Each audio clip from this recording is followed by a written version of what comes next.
Deuteronomy 24.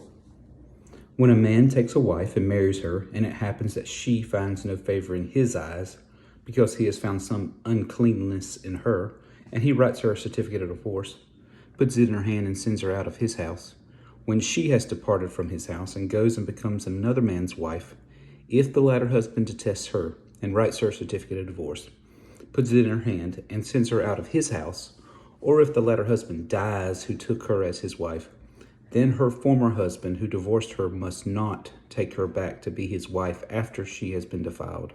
For that is an abomination before the Lord, and you shall not bring sin on the land which the Lord your God has given you as an inheritance.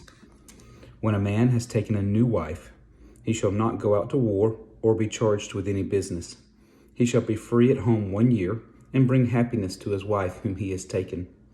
No man shall take the lower or upper millstone in pledge, for he takes one's living in pledge. If a man is found kidnapping any of his brethren of the children of Israel, and mistreats him or sells him, then that kidnapper shall die, and you shall put away the evil from among you.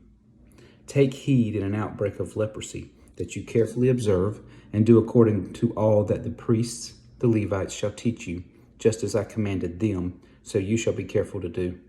Remember what the Lord your God did to Miriam on the way when you came out of Egypt. When you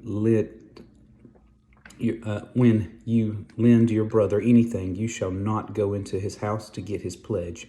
You shall stand outside, and the man to whom you lend shall bring the pledge out to you. And if the man is poor, you shall not keep his pledge overnight.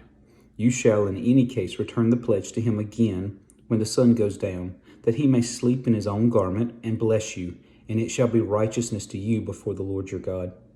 You shall not oppress a hired servant who is poor and needy, whether one of your brethren or one of the aliens who is in your land within your gates. Each day you shall give him his wages and not let the sun go down on it.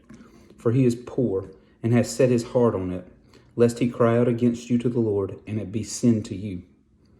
Fathers shall not be put to death for their children, nor shall children be put to death for their fathers. A person shall be put to death for his own sin. You shall not pervert justice, do the stranger or the fatherless, nor take a widow's garment as a pledge. But you shall remember that you were a slave in Egypt, and the Lord your God redeemed you from there. Therefore I command you to do this thing. When you reap your harvest in your field, and forget a sheaf in the field, you shall not go back to get it. It shall be for the stranger, the fatherless, and the widow, that the Lord your God may bless you in all the work of your hands. When you beat your olive trees, you shall not go over the boughs again. It shall be for the stranger, the fatherless, and the widow. When you gather the grapes of your vineyard, you shall not glean it afterward.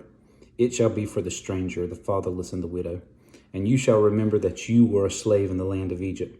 Therefore I command you to do this thing.